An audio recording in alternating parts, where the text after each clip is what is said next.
Assalamualaikum warahmatullahi wabarakatuh.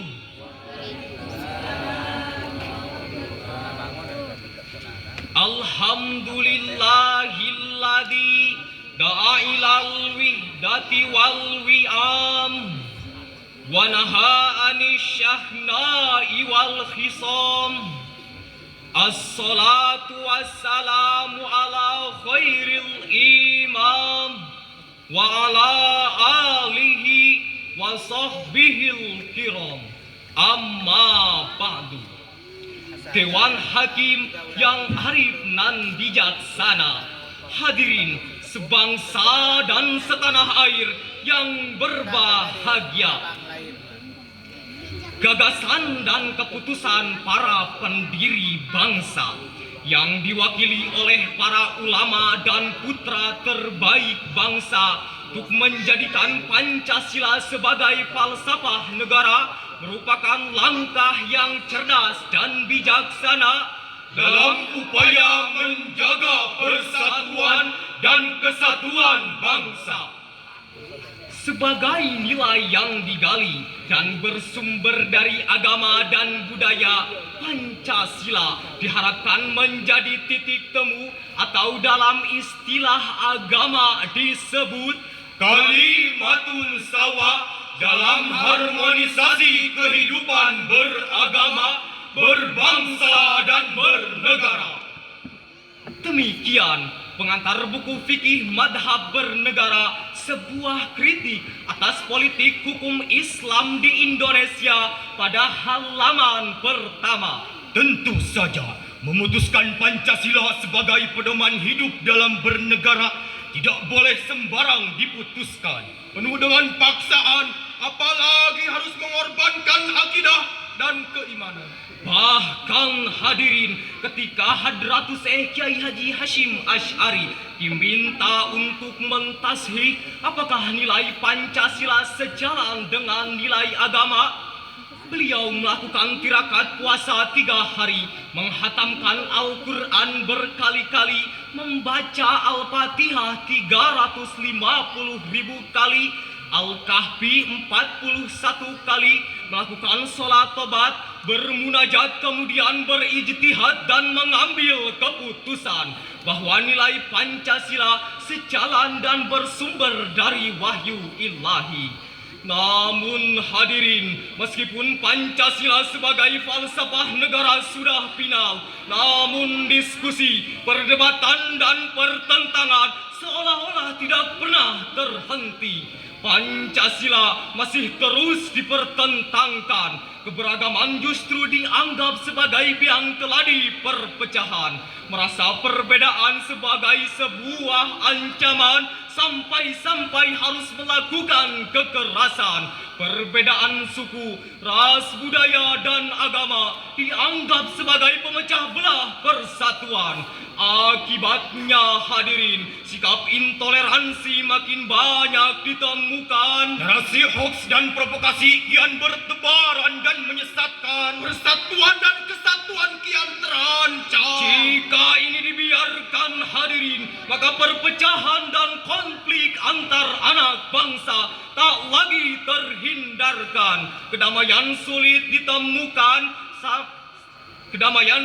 ditemukan, ujung-ujungnya hadirin pembangunan tersendat, pendidikan generasi muda terhambat, pertumbuhan ekonomi melambat, kehidupan masyarakat semakin berat, yang miskin semakin melarat, kriminalitas meningkat, tidur tak lagi nyenyak, makan tak lagi terasa nikmat, dunia terasa mau kiamat. Betul hadirin. Oleh karena itu, pada kesempatan yang berbahagia ini, kami akan membawakan syarahan Al-Quran dengan judul Harmonisasi Nilai Pancasila dan Nilai Agama. Sebagai landasan firman Allah dalam Al-Quran surah Al-Imran ayat 61 sebagai berikut. A'udzu billahi billahi minasyaitonir rajim.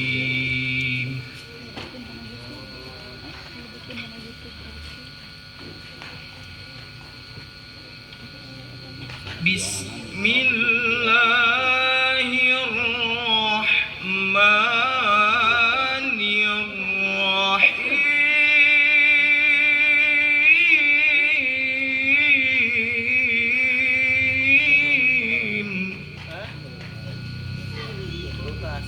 Sampai terpaling 3-4 hari.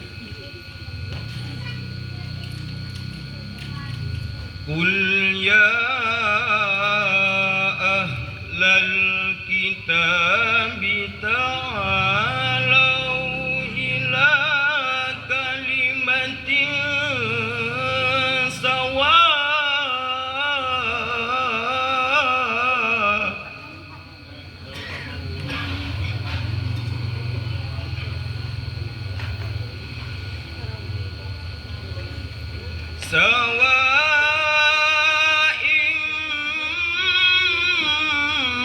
bainana wa bainakum alla na'budu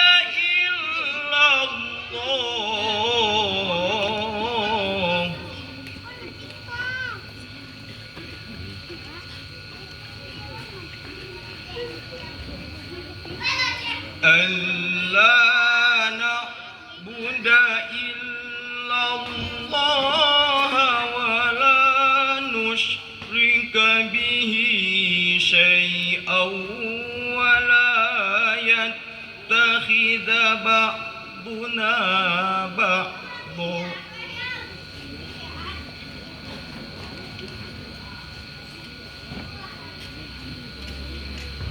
ولا يتخذ بعضنا بعضا أربابا من دون الله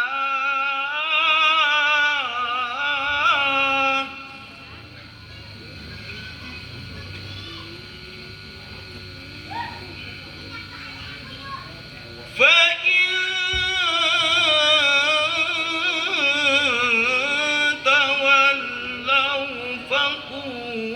اشهدوا بأننا مسلمون. Hamba berlindung di bawah naungan-Mu ya Allah dari godaan setan yang terkutuk. Dengan menyebut asma Allah yang maha pengasih, maha penyayang. Katakanlah, wahai ahli kitab, marilah menuju kepada satu kalimat yang sama antara kami dan kamu, bahwa kita tidak menyembah selain Allah, dan kita tidak mempersekutukannya dengan sesuatu pun. Tuhan-Tuhan selain Allah, jika mereka berpaling, maka katakanlah, saksikanlah bahwa kami adalah orang muslim. Dewan Hakim yang arif dan bijaksana, hadirin sebangsa dan setanah air yang kami banggakan. Dalam ayat ini sangat tepat untuk dijadikan landasan etis filosofi dalam membangun harmonisasi nilai Pancasila dan agama. Al-Imam Al-Husain Ibnu Mas'ud Al-Baghawi dalam kitab tafsirnya Ma'alimut Tanzil Jilid 2 halaman 49 menjelaskan bahwa ayat ini diturunkan kepada Nasrani Najran dan Yahudi yang menolak diajak memeluk Islam atau membayar jizyah. Kemudian Imam Ibnu Katsir menambahkan, Allah Subhanahu wa taala memerintahkan kita dalam menghindari perdebatan dan merujuk kepada kalimatul sawa sebagai titik persamaan, perdamaian, dan keseimbangan dalam kehidupan. Oleh karena itu, dalam ayat ini Allah Subhanahu wa taala menggunakan diksi ta'alau, yaitu sebuah seruan atas ketinggian atau biasa disebut dengan kalimatul sawa sebagai titik persamaan. Imam Al-Qurtubi dalam tafsirnya Al-Jami li Ahkamil Qur'ani wal Mubin lima tadammanahu minas sunnati wa ayil furqan halaman 161 menjelaskan bahwa yang dimaksud dengan kalimatul sawa adalah al-kalimatul adilatul mustaqimah allati laisa fiha mailu anil haq. Sebuah kalimat yang adil dan seimbang dan tidak menyimpang dari kebenaran. Demikian ungkapan Profesor Dr. Muhammad Quraisy Shihab dalam tafsirnya Al-Misbah halaman 141. Kaman platform inilah yang dirumuskan dalam Pancasila.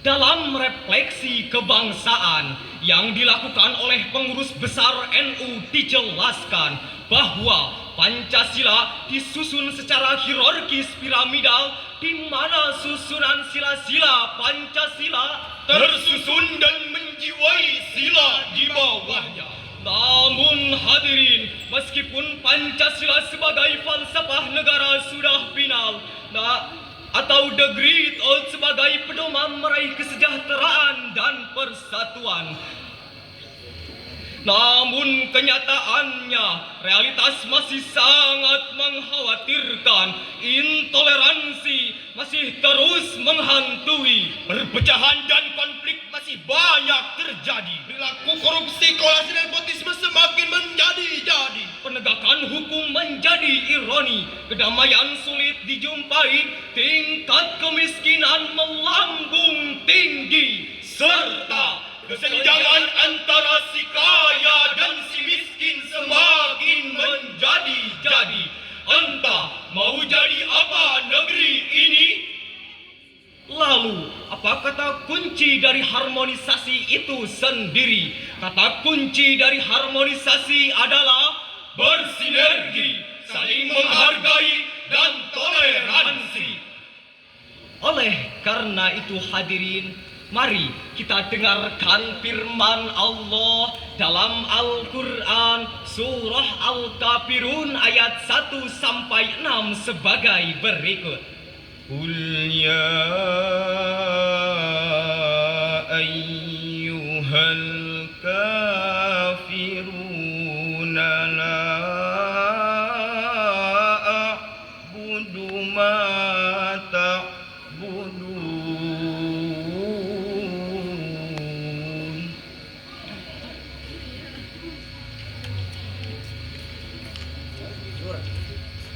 Wala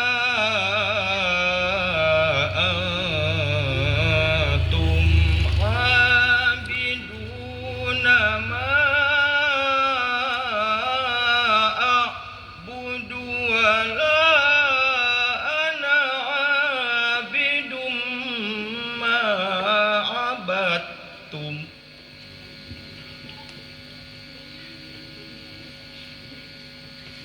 Wala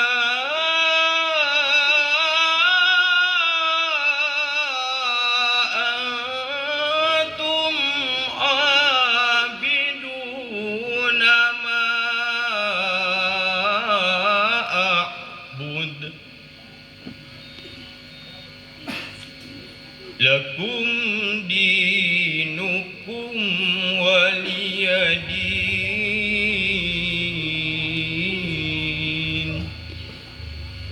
Sadaqallahul adzim. Katakanlah, wahai orang kafir, aku tidak akan menyembah apa yang kamu sembah, dan kamu bukan penyembah apa yang aku sembah. Dan aku tidak pernah menjadi penyembah apa yang kamu sembah. Dan kamu tidak pernah pula menjadi penyembah apa yang aku sembah. Untukmu agamamu, dan untukku agamaku. Maha benar Allah atas segala firman-Nya, dan Dialah yang Maha Agung. Dewan Hakim yang arif nan bijaksana, Hadirin sebangsa dan setanah air yang kami banggakan. Imam Al-Qurtubi dalam tafsirnya Al-Jami li ahkamil Qur'ani wal mubin lima tadammanahu minas sunnati wa ayil furqan halaman 537 menjelaskan bahwa yang dimaksud dengan at-tahdid Yakni sebuah peringatan akan keyakinan. ayat ini juga mengangkat konteks akan kehidupan berbangsa dan bernegara sebagaimana firman-Nya, Lana a'maluna walakum a'malukum. Bagi kami amal kami, dan bagi kalian amal kalian. Dewan Hakim dan hadirin rahimakumullah, akhirnya syarhan Al-Quran ini dapat kami simpulkan. Pertama, harmonisasi nilai Pancasila dan agama akan tercipta jikalau kita kembali kepada kalimatun sawa sebagai titik persamaan dan menegakkan keadilan. Kedua, Pancasila bisa juga dimaknai sebagai kalimatul sawa yang akan menyatukan jiwa bangsa Indonesia melalui toleransi beragama. Meski keyakinan kita berbeda, namun kita memilih tetap bersama. Bhinneka Tunggal Ika, berbeda-beda namun tetap satu tujuan, Bergerak bersama Pancasila untuk Indonesia maju. akhirnya buah durian buah duku Cukup